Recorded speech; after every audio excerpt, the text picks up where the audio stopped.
Papai do Senhor. Amém. Os jovens estão alegres? Amém. Que alegria nesse dia. Amém. Esse muito festivo dia em que viemos louvar o Todo-Poderoso. Quero convidar a igreja a se colocar de pé. Convidar o meu filho Lafayette para chegar para cá. Glória a Deus. E um privilégio muito grande nessa noite estar orando pelo meu filho para entregar a palavra de Deus nessa noite. A responsabilidade a gente sabe que é grande, mas a direção é do Espírito Santo. Amém? Aleluia. Fala com Deus agora em nome de Jesus. Quero deixar para os jovens Eclesiastes capítulo 12, versículo 1. Lembra-te do teu Criador dos dias da tua mocidade, antes que venham os maus dias, e diga: nele não tenho contentamento. Mas que nessa noite os jovens adorem ao Senhor. Amém? Pai, nós louvamos por essa rica oportunidade.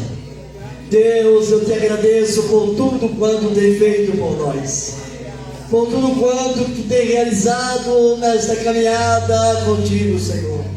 Continua nos abençoando, Pai, até o fim. E quero te pedir, Senhor, que nesta noite os céus se abram nesse lugar. E que o Senhor nesta noite esteja feliz conosco, e nós felizes com o Senhor. Pai, eu te apresento o meu filho, que é o teu filho, que vai ministrar a tua palavra nesta noite. Toma, Senhor, nas tuas mãos, guarda a mente e o coração dele. Amado Espírito Santo, conduz e fala através desse vaso para a tua igreja aquilo que a tua igreja, meu Senhor, precisa ouvir. Pai, opera um milagre nesta noite. Cura, Senhor, enfermos nessa noite. Cura a enfermidade do coração nessa noite. Traz a alegria do céu nesta noite. Para este povo, em nome de Jesus eu te peço.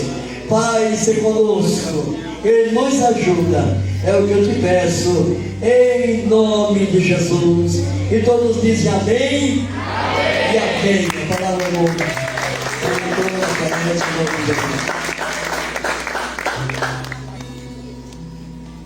Quero cumprimentar os irmãos com a paz do Senhor, amém? Amém. Mais forte, quero cumprimentar todos os irmãos com a paz do Senhor, amém? Amém. Glória a Deus. Abra sua Bíblia, a primeira epístola de João, capítulo de número 4, versículo número 7.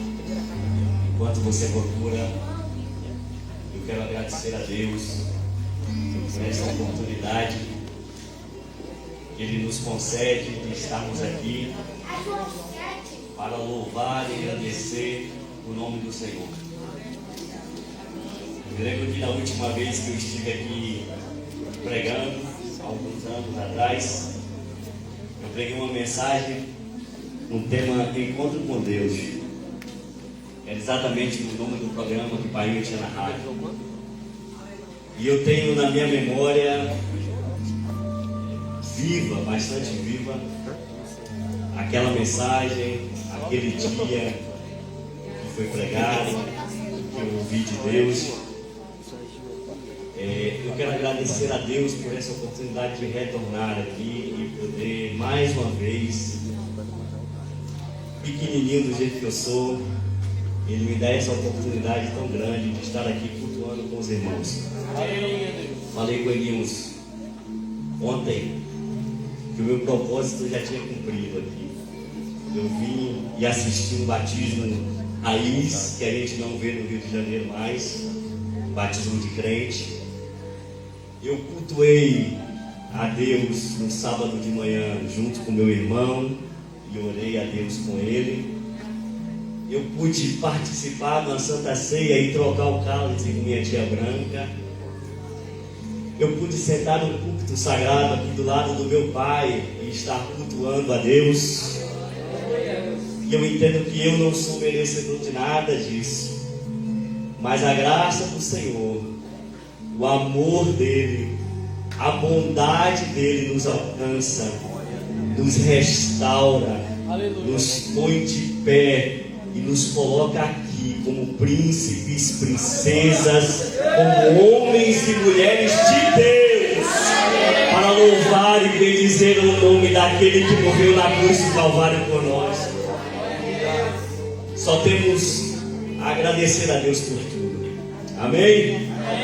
Abra sua Bíblia, primeira epístola de João, capítulo de número 4, versículo de número 7, que diz assim: amados, amemos-nos uns aos outros, porque o amor é de Deus, e qualquer que ama é nascido de Deus e conhece a Deus. Aquele que não ama não conhece a Deus, porque Deus é amor. Diga: Deus é amor. Deus é amor. Nisto se manifestou o amor de Deus para conosco, que Deus enviou o seu Filho unigênito, para que por ele vivamos. Diga: por ele eu vivo. Por ele eu vivo. Nisto está o amor, não em que nós tenhamos amado a Deus, mas que ele nos amou e enviou seu Filho para propiciação pelos nossos pecados. Amados, se Deus assim nos amou, também nós devemos amar uns aos outros. Ninguém jamais viu a Deus. Se nós amamos uns aos outros, Deus está em nós e em nós é perfeito o seu amor. Pode tomar assento. Pastor, você me daria a liberdade de descer, por gentileza? Eu sei que eu dei trabalho de irmão, mas um rapaz forte pode me ajudar nisso.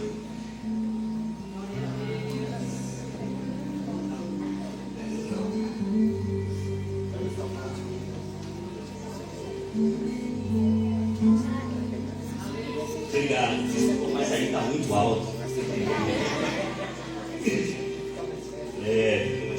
Meus irmãos, quando eu recebi o convite e fui informado que o tema seria Elo de Amor, eu não poderia deixar de falar sobre o amor de Deus, sobre a forma como Deus colocou na sua palavra viva, como Ele nos ama e como Ele nos ensinou que deveríamos repetir esse amor para com os irmãos que convivemos e os que não convivemos também. Eu quero falar sobre o amor de Deus, mas quero falar rapidamente sobre o amor fraternal. Deus, Ele nos ama de forma imensurável, de forma incalculável. Você só estar aqui hoje, você só respira. Preste atenção. Você só tem o que você tem. Você só constituiu a sua família. Você só tem os seus pais. Você só respira porque Deus te ama. Amém. Nós somos pecadores, miseráveis, e todos os pecados e destituídos estavam da glória de Deus. Mas a Bíblia diz que Ele nos amou primeiro. Eu quero que você entenda que Deus, Ele te ama de uma forma que Ele calcula, mas que você não consegue calcular. Você nunca vai entender o tanto que Deus te ama. Mas Ele nos ensinou o seguinte, que além de nos amar, esse amor precisa transcender o irmão que está do lado. Quer você goste, quer você não goste dele. Quer você vá com a cara dele ou não vá com a cara dele. Nós temos que ter amor fraternal. Uma igreja forte, uma igreja edificada, uma igreja que guerreia as guerras e sai vencedora dessas guerras, ela só consegue chegar ao final se ela tiver entre os irmãos amor fraternal. É o amor de não desprezar o irmão. É o amor de sempre estar atento a uma necessidade, quer seja ela espiritual, material, física, um mero apoio. todos nós precisamos amar aos nossos irmãos, porque Deus nos amou primeiro. O próprio João, apóstolo João, que escreveu 5 livros na Bíblia, e ele é considerado o apóstolo do amor, porque ele trata exatamente do amor de Deus, e nas epístolas do amor entre irmãos, ele adverte em uma de suas epístolas aqui de João, ele diz que se nós amamos a Deus, e se Deus nos ama, se nós temos o amor de Deus, se não amarmos o nosso irmão, somos mentirosos. Se você diz que ama a Deus, e em algum momento entende que Deus te ama, e não consegue amar o teu irmão, o amor de Deus não está em você. Isso é o que está na palavra de Deus. Então o amor de Deus é algo tão incompreensível aos nossos olhos, na nossa faculdade mental, que você nunca vai compreender que além dele ter te amado primeiro, ele exige que você ame todos os irmãos que estão ao seu redor ou derredor, em todos os momentos. A palavra de Deus diz em Romanos capítulo de número 12, verso 10, Paulo vai instruir a igreja de Roma dizendo assim: amai-vos cordialmente uns aos outros com amor fraternal.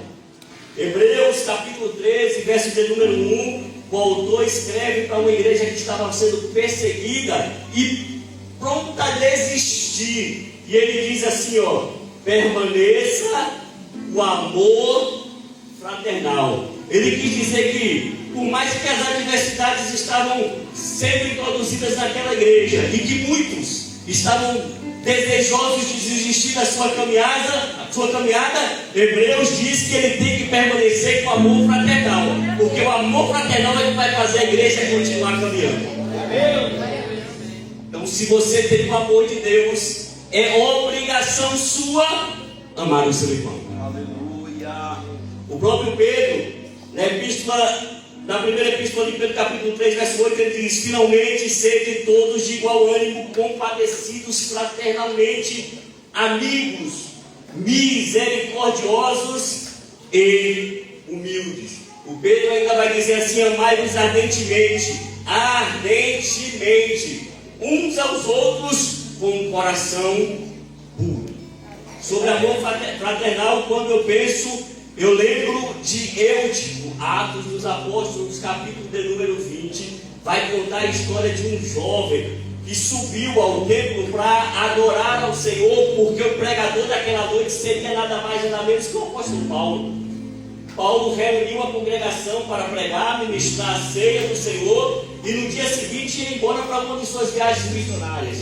A palavra de Deus diz que o templo estava bonito, ornamentado, havia uma iluminação muito bonita, estava tudo claro, tudo especial. Paulo começou a pregar. Já chegava a hora mais ou menos meia-noite, e o sermão de Paulo ia um pouco enfadonho. Tinha um jovem chamado Eutico. O jovem chamado Eutico, ele levantou do seu banco, já cansado da pregação de Paulo. Imagine, cansado da pregação logo de quem? De Paulo, né? Ele levanta do seu banco, meio enfadado, meio cansado. A palavra de Deus diz que ele vai para perto da janela, e ele encosta na janela, dá uma olhadinha do lado de fora, dá uma olhadinha para dentro da igreja e pensa: está cansativo a pregação, está cansativo tudo. Ele sobe e senta na janela. Preste atenção, que quando ele senta na janela, o texto diz que ele é tomado repetidamente por um sono, de maneira que ele dorme e cai do terceiro andar. Quando ele cai do terceiro andar, ele já é dado como morto. A multidão dos crentes que estavam no culto desce e começam a observar o rapaz no chão, morto. Mas aquela multidão, todos eles apontavam e diziam: já está morto o menino, já está morto o jovem. Faltava naquela multidão uma coisa: amor fraternal, o amor entre irmãos. Amor entre irmãos no detalhe, na atitude. Sabe o que é que Paulo fez? Paulo encerrou o sermão naquele momento. Ele desceu do terceiro andar lá embaixo, subiu no jovem, por cima dele, abraçou o jovem, orou por ele e disse assim: está vivo, menino. Você sabe qual é a atitude de Paulo? É a atitude de amor. Não é daquele que aponta e diz caiu. Não é aquele que aponta e diz assim pecou. Não é aquele que aponta e diz assim está fraco. Paulo foi lá, abraçou o rapaz, orou pelo rapaz e deu a vida a ele através da oração. Eu quero te dizer o seguinte: que Deus está levantando pessoas aqui esta noite para serem ajudadores de jovens que estão subindo na janela e caindo no sono espiritual, para abraçar, para orar por ele e para decretar vida sobre a vida dele. Seja essa pessoa que tem amor fraternal pelos seus irmãos. A Bíblia nos fala sobre o amor de Deus. E o amor de Deus, ele é incalculável. Você não consegue compreender. Deus cria o homem à sua imagem e semelhança, coloca no jardim do Éden, num paraíso. Você imagine, o homem é colocado num paraíso. Deus diz a Adão assim: você tem domínio sobre tudo. Você tem domínio sobre as aves do céu. Você tem domínio sobre os peixes. Você tem domínio sobre os animais. Todas as plantas é sua. Pode colocar nome. Dê nome às plantas, dê nome aos animais, dê nome aos peixes. Ordene, administre tudo. O homem estava no paraíso, não tinha motivo algum para pecar contra Deus. O homem não tinha motivo algum para se desligar de Deus. A palavra de Deus diz e nos dá a entender que toda a veracidade de Deus mantinha uma comunhão com o homem, fazia uma visita ao homem no jardim do Éden, para conversar com ele, para ver como é que está o andamento das coisas, para demonstrar todo o seu amor. Mas uma vez o homem ouviu a voz de Satanás, uma vez o homem decidiu desobedecer a Deus, e Deus havia proibido esse homem de comer do fruto da árvore do conhecimento do bem e do mal. Mas o homem, insatisfeito com todas as regalias que Deus havia dado no jardim do Éden, decide participar desse fruto. A palavra de Deus diz que na hora que ele come do fruto, o homem e toda a humanidade em sequência é desligado dessa comunhão com Deus. Ele é totalmente desconectado de Deus. Quando Deus diz ao homem assim: não coma do fruto da árvore do bem e do mal, porque se comeres morrerás, é no sentido espiritual. Porque Adão viveu, mais Eva, no jardim do Éden 130 anos. E depois que saiu do jardim do Éden, mais 800, se eu não me engano, 930 no total. Então eles estavam há 130 anos conectados com Deus, e eles pecam, desobedecem, e essa ligação com Deus acaba, encerra. Deus ainda faz uma última visita e procura o homem, dizendo assim: onde estás, Adão?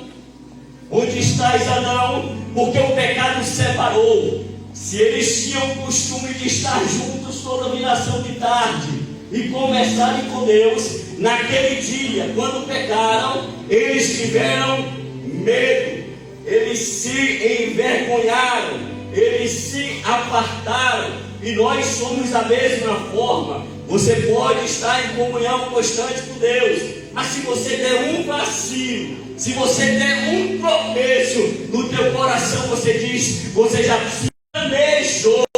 Ele planejou, ele fez um plano perfeito. E sabe qual é esse plano? Chama-se Jesus Cristo de Nazaré. Jesus Cristo de Nazaré é um elo de amor, é um elo, é Jesus Cristo que pegou o homem distanciado e colocou para perto de Deus, que colocou o homem em pecado e colocou para perto de Deus. Se você sente esse amor, se você sente que está distante, hoje é noite de chegar perto.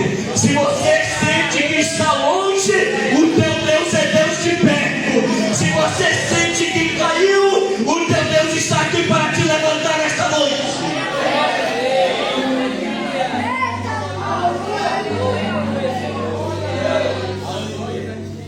Nosso elo de amor, o nosso elo se chama Jesus Cristo. O nosso elo se chama Jesus Cristo. amor de Deus, ele nos liga. O amor de Deus, ele nos conecta. Estávamos em pecado outrora, estávamos sem libertação outrora, mas um dia nós levantamos a mão, abrimos o coração e disse assim: faz morada em mim, elo de amor. E quando nós fizemos isso, a sua vida mudou. E quando você fez isso, a sua vida foi restaurada.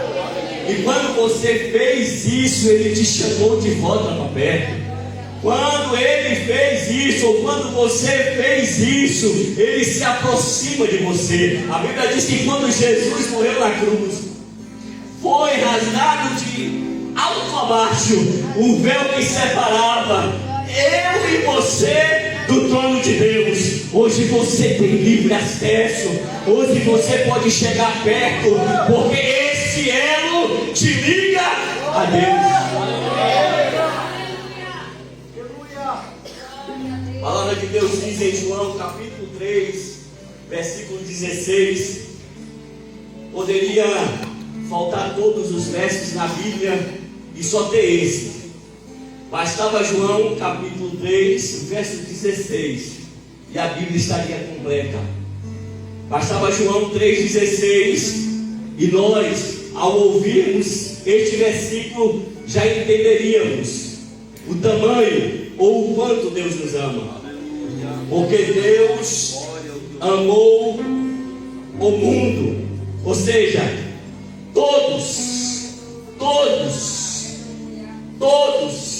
de tal maneira, com profundidade, que deu seu Filho unigênito, o seu único Filho, usou o elo de amor para morrer, para que todo aquele que nele crê, eu e você, que cremos, você também que não creu ainda tem essa oportunidade. Você que já creu um dia e que caiu pelo meio do caminho tem essa oportunidade de crer novamente, porque este elo quer te ligar de novo com Deus.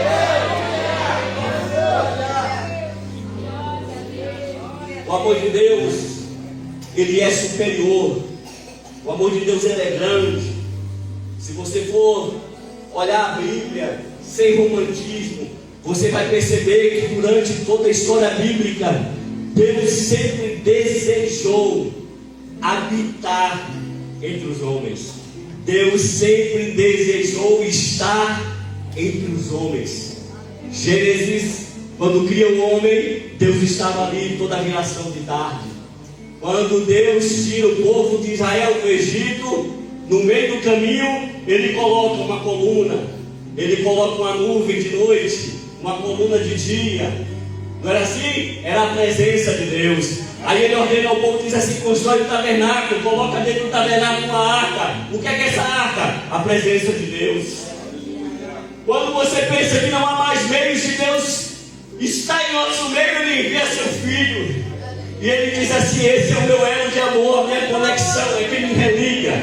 Aí quando Jesus Cristo vai assunto ao céu, ele olha para o povo e diz assim: eu não vos deixarei só, enviarei o Consolador, o Espírito Santo. Deus sempre desejou estar na sua vida, na minha vida. Ele trabalhou, ele planejou isso. Oh, aleluia. Mas às vezes nós somos teimosos, seres humanos, pecamos. A palavra de Deus fala em Malaquias capítulo de número 1, verso 2, que Deus chega para o povo de Israel e diz assim: eu vos tenho amado muito.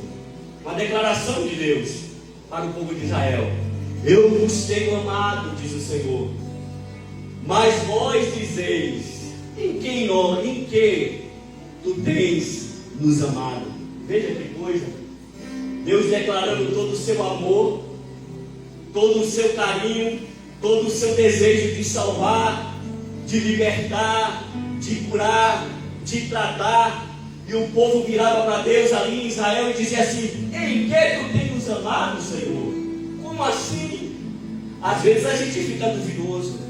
Às vezes a gente perde um pouquinho da fé, mas eu quero te dizer o seguinte: Deus tem te amado e demonstra esse amor a todo momento. No momento que você acorda, Ele está demonstrando amor por você. No momento em que você sai para trabalhar, Ele está demonstrando esse amor por você. No momento em que o alimento chega na tua mesa, Ele está demonstrando esse amor por você. No momento em que você obtém um livramento no meio da rua, Ele está demonstrando amor por você. No momento em que você tem a oportunidade de vir para um culto deste com a segunda-feira, Ele está demonstrando amor por você. Ele te ama de verdade. A palavra de Deus fala em Mateus, capítulo de número 26, que esse elo estava um dia celebrando, um pouco antes da sua morte, uma ceia e o jantar de Páscoa. Reuniu 12 discípulos. 12 discípulos. E os 12 discípulos sentaram-se à mesa para cear e jantar, o jantar de Páscoa. O último que eles iam fazer. Jesus sabia que ali entre os 12 discípulos tinha um traidor, um que iria negá-lo e outros 10 que iriam covardemente ficar trancados em uma casa até a ressurreição, durante a morte até a ressurreição dele. 3 dias, covardes, não se apresentaram diante de Jesus nem para ver a sua morte, nem para ver o seu ato de amor, a sua atitude de amor. Mas Jesus pegou e fez a ceia. Em determinado momento Jesus diz assim: ó, um de vocês irá me trair. E alguém pergunta, talvez Simão Pedro: Senhor, serei eu? João deita a cabeça no ombro de Jesus e diz assim: sou eu, Senhor? E Jesus diz assim: aquele que está colocando a mão no prato comigo, esse irá me trair. O entendimento deles naquele momento ficou cego, diz a palavra de Deus, e ninguém compreendeu o que seria. A palavra de Deus diz que ali sentado à mesa com Jesus existia um homem chamado Pedro, que Jesus já havia declarado que ele iria negá-lo por 3 vezes. Então nós tínhamos sentado à mesa um traidor, um negador e 10 covardes. Mas a palavra de Deus diz também que Jesus partiu o pão com eles. Olha o tamanho desse amor. Jesus dividiu a ceia com eles. Jesus lavou os pés deles. E Jesus disse assim para eles: já não te chamareis mais de servos, agora eu te chamarei de amigos. Esse é o tamanho do amor que o seu Deus tem por você. Por mais que você em alguns momentos da vida tenha negado, por mais que você em alguns momentos da vida tenha o traído, mas Ele não te chama somente de servo, Ele te chama de amigo. É o que o elo de amor Jesus Cristo fez. Ele trouxe você para perto, para a intimidade de Deus. A palavra de Deus diz também em Lucas, capítulo de número 15, versos de 1 a 32, que Jesus conta 3 parábolas.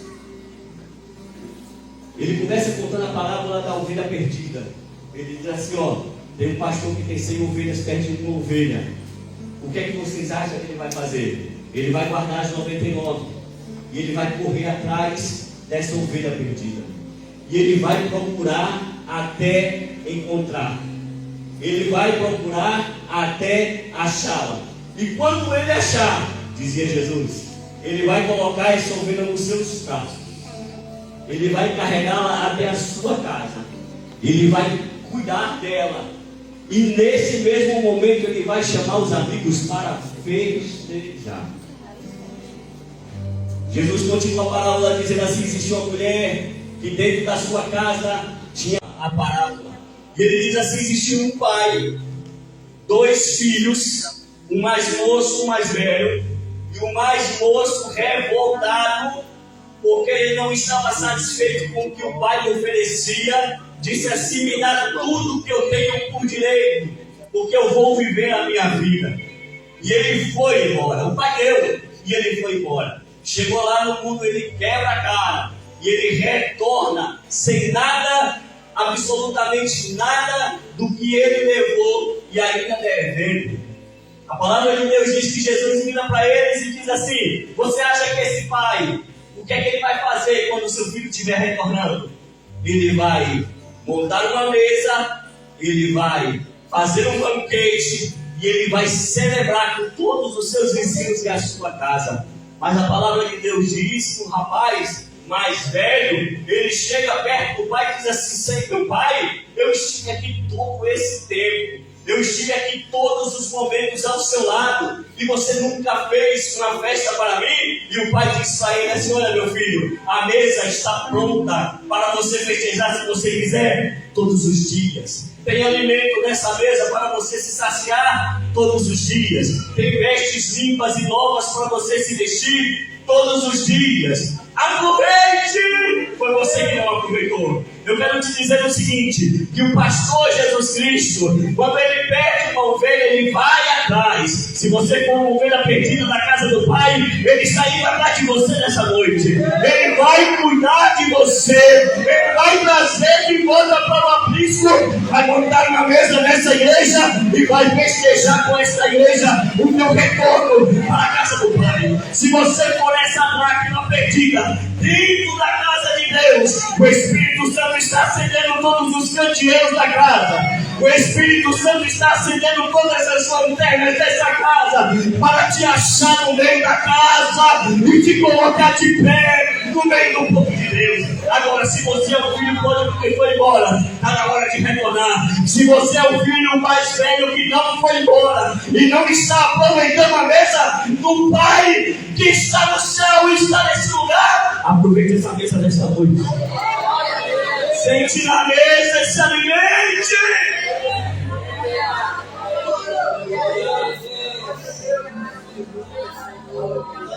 O elo de amor, ele já te ligou.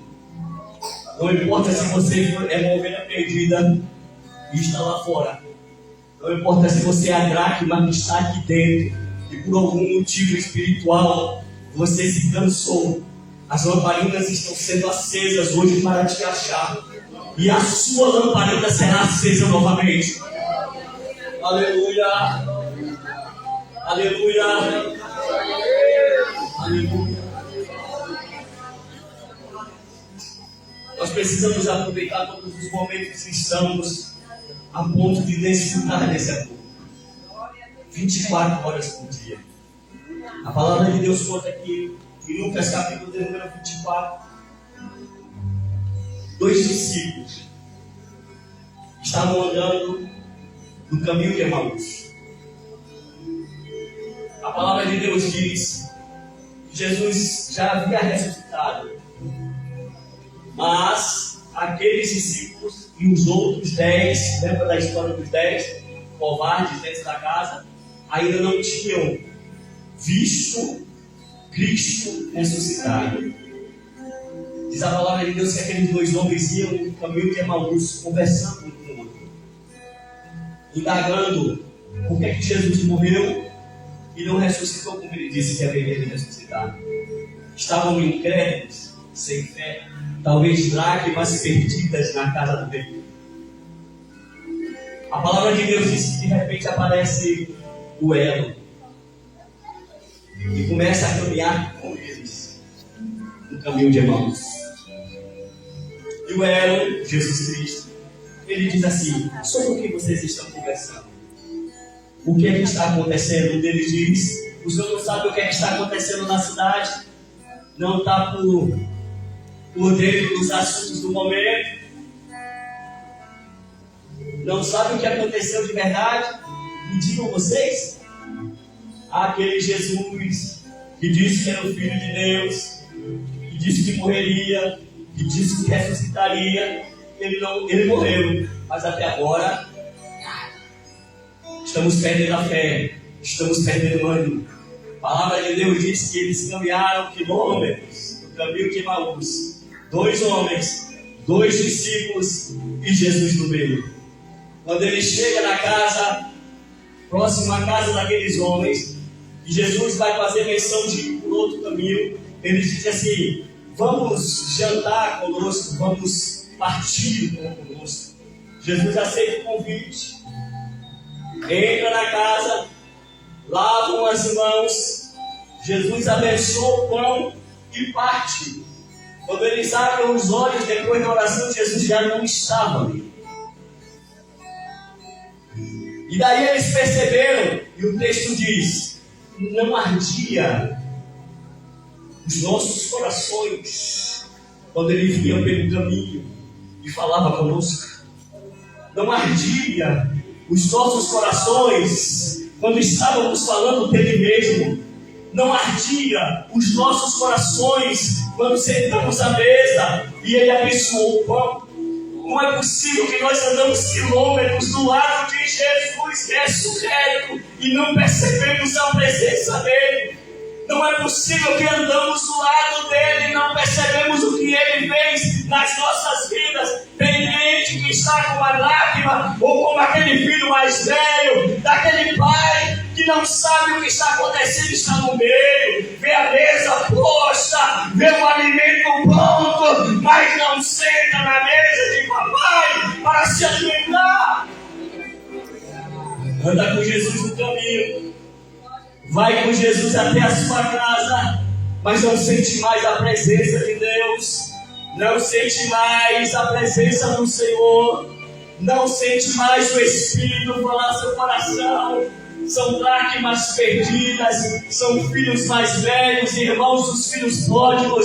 Não só perde o filho pródigo que vai embora, não só perde a ovelha que está lá fora. Às vezes nós nos desconectamos do Senhor, nós nos distanciamos de Deus, e Ele está aqui o tempo todo, olhando para você, te amando, te chamando, te acendendo, te convocando, te levantando, te colocando de pé, te salvando, te livrando, te amando.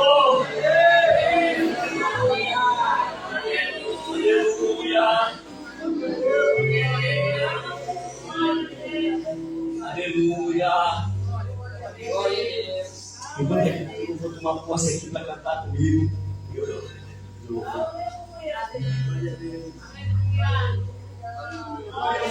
quero te dizer o seguinte: que aqueles discípulos, após a morte de Jesus, ou durante a morte de Jesus, eles foram para dentro de uma casa.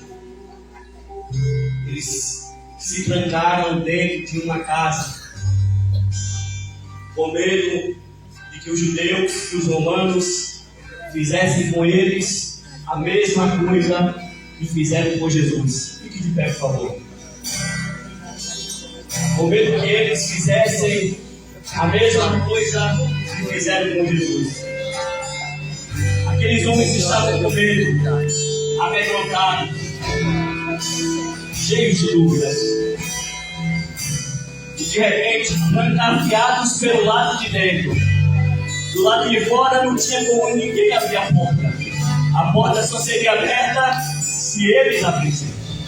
Mas a palavra de Deus diz que Jesus simplesmente aparece dentro da casa. Porta trancada, porta fechada, sem oração no lugar. Havia apenas desprezo, dúvida, covardia, medo. A palavra de Deus que Jesus invadiu o lugar. Quando ele adentra naquela casa, a primeira coisa que ele diz assim, ó: paz seja convosco. Onde Jesus chega, acabou a tempestade. Onde Jesus chega, o ambiente muda. Onde Jesus chega, o ambiente é de paz. Quando Jesus chega no local, ele diz assim: olha, está vendo as minhas mãos? Alguns estavam duvidando. Está vendo as minhas mãos? Está vendo os meus pés? Está vendo o meu lado? Está ferido? Está rasgado? Foi porque eu fiz um sacrifício por vocês. Um sacrifício de amor. Eu sou ele. Quando ele termina de falar, ele vira para os discípulos e diz assim: a partir de agora, sejam cheios do Espírito Santo de Deus. Sejam cheios o Espírito Santo de Deus. Ainda que você duvide, ainda que você não acredite, esse Jesus que foi assunto ao céu, que está à direita de Deus, que é o plano perfeito, não é de amor, Ele está aqui sussurrando no seu ouvido e dizendo: seja cheio do Espírito Santo de Deus. Sente na mesa de novo, crente, e se sacie deste banquete que o Senhor coloca à sua disposição nesse momento. Adore a Ele nesse momento. Participe dessa mesa celestial. Seja cheio do Espírito Santo. Seja cheio do Espírito Santo.